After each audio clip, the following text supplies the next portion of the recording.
আমরা অনেকেই কিন্তু আমাদের ফ্রেন্ড অথবা রিলেটিভ কারো বাসায় গেলে ওদের ওয়াইফের পাসওয়ার্ডটা কিন্তু আমাদের মোবাইল ফোনে লগ ইন করতে বলি। তো দেখা যাচ্ছে ওদের ওয়াইফের পাসওয়ার্ডটা কিন্তু আমাদের মোবাইলে লগ ইন করে দেয়, বাট আমরা সেই পাসওয়ার্ডটা কিন্তু জানি না। ছোট একটা ট্রিক্স অবলম্বন করলে আপনি কিন্তু আপনার মোবাইল ফোনে লগ ইন অবস্থা থাকা সেই পাসওয়ার্ডটা কিন্তু জেনে নিতে পারবেন। হ্যালো ভিউয়ার্স, আশা করি অনেক বেশি ভালো আছেন। তো আজকে টাইটেল এন্ড থাম্বনেল দেখে বুঝতে পারছেন কোন টপিকটা নিয়ে আলোচনা করব। তো ভিউয়ার্স, আপনি যদি আমার চ্যানেল নতুন হয়ে থাকেন অবশ্যই চ্যানেলটি সাবস্ক্রাইব করতে বলবেন না। সাবস্ক্রাইব করে পাশে থাকা বেল আইকনটি প্রেস করে দিবেন আমাদের নিত্য নতুন ভিডিও আপলোডগুলো যেন সর্বপ্রথম আপনার কাছে গিয়ে পৌঁছায়। তো ভিউয়ার্স, কিভাবে আপনি আপনার মোবাইল ফোনে লগ ইন অবস্থায় থাকা সেই ওয়াইফাই পাসওয়ার্ডটা জেনে নিতে পারবেন আজকের এই ভিডিওর মধ্যে আমি দেখিয়ে দিব। তো চলুন বন্ধুরা, দেরি না করে স্ক্রিন শেয়ারে যাওয়া যাক। তো স্ক্রিনে চলে আসলাম। স্ক্রিনে আসার পর আমরা প্রথমত সেটিং অপশনে ক্লিক করব। সেটিং এ ক্লিক করার পর এখান থেকে আমরা এক এক মোবাইলে কিন্তু এক এক রকম সেটিং। কারো মোবাইলে কানেকশন নামে যে অপশন আছে ওইটা থেকে কিন্তু যেতে হবে। আর আমারটা হচ্ছে রেডমি হওয়ার কারণে এখানে দেখতে পাচ্ছেন ওয়াইফাই, আমারটা কিন্তু অটোমেটিক উপরে দেখাচ্ছে। ওয়াইফাই ক্লিক করলাম আমি। ক্লিক করার পর এখানে আপনি প্রেস করে ধরে রাখবেন। প্রেস করে ধরে রাখার পর কিছুক্ষণ প্রেস করে ধরে রাখবেন। প্রেস করে ধরে রাখলে একটা কিউআর কোড কিন্তু আমরা এখান থেকে পাবো।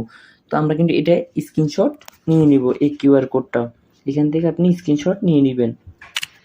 স্ক্রিনশট নেওয়ার পর আবার কিন্তু এক এক মোবাইলে এক এক রকম সিস্টেম। তো এখান থেকে যেহেতু আমি প্রেস করে ধরে রাখছি, প্রেস করে ধরে রাখার পর কিউআর কোড আসছে। অন্যান্য মোবাইলে কিন্তু নাও আসতে পারে। পাশে কিন্তু সেটিং অপশন ক্লিক করবেন।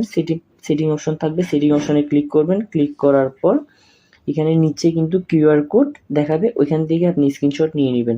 তো আমি স্ক্রিনশট নিয়ে নিচ্ছি। স্ক্রিনশট নেওয়ার পর এখানে আপনি আপনার গ্যালারি অপশনে যাবেন। গ্যালারিতে যাওয়ার পর ওই ছবিটাতে ক্লিক করবেন। এডিটে যাবেন। এডিটে যাওয়ার পর এটা এখান থেকে ক্রপ করে নেবেন। জাস্ট স্ক্যানার যতটুকু আছে অতটুকুই নেবেন, বাকি অপশনটা কি কেটে দিবেন। বারকোড যতটুকু আছে এতটুকু নেবেন। দেন এখান থেকে সিলেক্ট করে সেভ করে নেবেন। সেভ করার পর এখানে আপনি চলে যাবেন আপনার মোবাইল ফোনে প্লে স্টোরে। প্লে স্টোরে যাওয়ার পর এখানে উপরে লিখবেন কিউআর কোড স্ক্যানার যে অপশনটা আছে এটাতে ক্লিক করবেন। এখানে ক্লিক করার পর কিছু অপশন কিন্তু দেখা যাচ্ছে।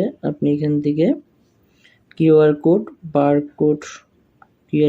স্ক্যানার এটাতে ক্লিক করুন। ক্লিক করার পর এখানে ইনস্টল করে নেবেন আপনি।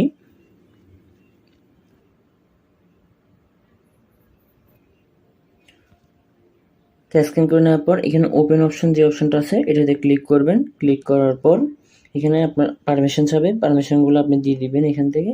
তো এখানে বলতেছে স্ক্যান করার জন্য বলতেছে। উপরে দেখতে পারবেন আপনার গ্যালারির যে অপশনটা আছে এটাতে ক্লিক করবেন। এটাতে ক্লিক করার পর আপনি যে বারকোডটা কিছুক্ষণ আগে স্ক্যান করছিলেন এডিট করার পর এটা এখান থেকে সিলেক্ট করে দিবেন। সিলেক্ট করে দেওয়ার পর এখানে দেখতে পাবেন একটা আমরা কিন্তু পাসওয়ার্ডটা কিন্তু দেখতে পাচ্ছেন। আমি যে পাসওয়ার্ডটা বর্তমানে লগ ইন করা আছে সেই পাসওয়ার্ডটা কিন্তু এখানে শো করতেছে। তো দেখতে পেলেন কিভাবে এবং কোন প্রসেসের মাধ্যমে আপনি যে কোনো পাসওয়ার্ড কিন্তু দেখে নিতে পারবেন এই সিস্টেমের মাধ্যমে।